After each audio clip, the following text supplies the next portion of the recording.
말씀으로 여는 행복한 하루, 오늘도 하느님 말씀을 붙들고 나갈 때 승리하는 귀한 하루 되길 원합니다.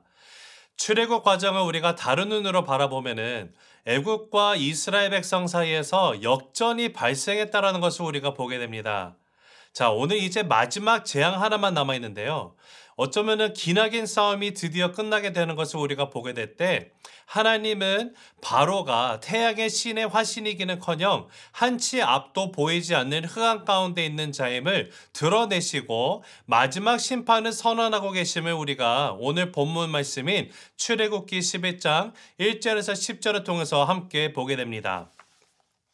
자, 먼저 1절부터 한번 읽어보면은 여호와께서 모세에게 이르시기를 내가 이제 한 가지 재앙을 바로와 애굽에 내린 후에야 그가 너희를 여기서 내보내리라. 그가 너희를 내보낼 때에는 여기서 반드시 다 쫓아내리니 2절 백성에게 말하여 사람들에게 각기 이웃들에게 은금 패물을 구하게 하라 하시더니 3절 여호와께서 그 백성으로 애굽 사람의 은혜를 받게 하셨고 또 그 사람 모세는 애굽 땅에 있는 바로의 신하와 백성의 눈에 아주 위대하게 보였더라.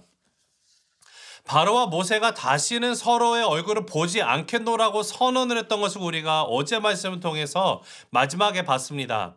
근데 그 자리에서 하나님이 마치 모세에게 귓속말을 하시듯이 그 이후에 일어날 일을 말씀해 주시는 것으로 오늘 본문이 시작이 되고 있어요. 자, 이제 한 가지 재앙만이 남아 있는데 이 마지막 재앙 후에 이스라엘은 바로에게 쫓겨나듯이 애굽에서 나가게 될 것이다. 출애굽을 하게 될 것이다라고 말씀하고 계세요. 그래서 하나님은 이스라엘 백성에게 각기 이웃들로부터 어떻게 하라고 보는가 말씀하시나 봤더니 은금 패물을 받게 하라고 말씀하라고 계십니다. 자, 모세는 하나님이 애굽 사람들의 마음을 움직이시고 이스라엘 백성들에게 이제는 은금을 나누어 주게 하셨다라고 기록을 하고 있어요. 이것은 이스라엘이 지금까지 애굽에서 정말로 종살이한 대가를 그들이 이제 모두 다 지불받게 되었음을 다 받아서 나오게 되었음을 보여주고 있습니다. 신명기 15장을 보면은요, 하나님은 그 이후에 이스라엘에게도 동일하게 종들을 내보낼 때에는 절대로 빈손으로 내보내서는 안 된다라는 법을 세우시는 것을 우리가 보게 되는데요. 하나님은 결코 이스라엘을 빈손으로 떠나지 않게 하셨습니다.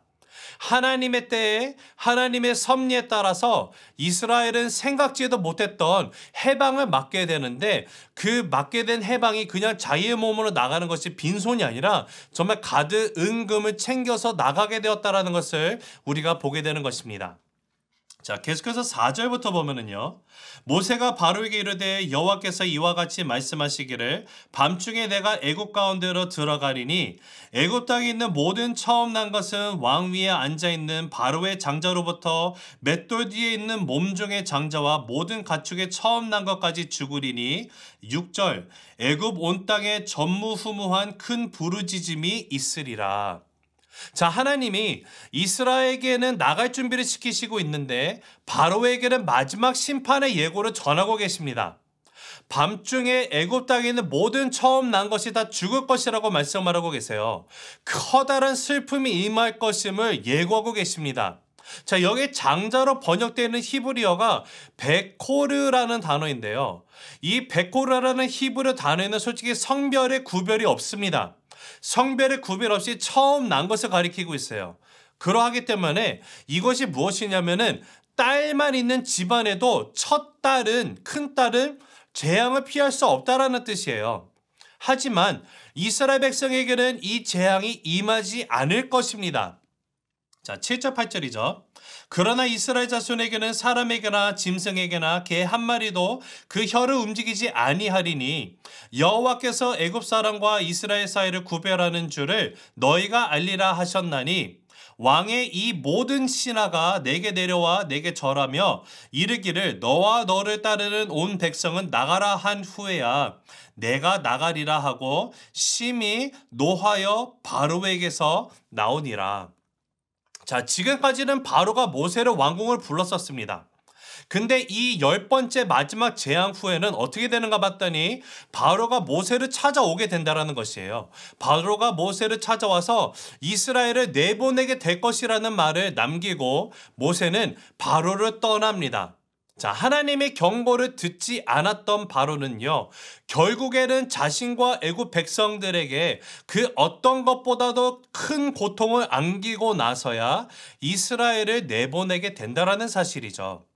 자, 그러면서 9절에 보니까 여호와께서 모세에게 이르시기를 바로가 너희의 말을 듣지 아니하리라. 그러므로 내가 애굽 땅에서 나의 기적을 더하리라 하셨고, 10절 모세와 아론이 이 모든 기적을 바로 앞에서 행하였으나 여호와께서 바로의 마음을 완악하게 하셨으므로 그가 이스라엘 자손을 그 나라에서 보내지 아니하였더라.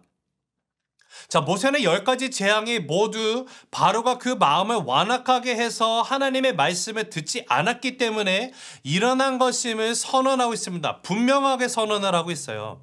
하나님은 애굽의 재앙을 내리실 때 비교적 사람들이 견딜 만한 수준의 재앙부터 시작을 하셨음을 우리가 첫 번째 재앙부터 봤습니다.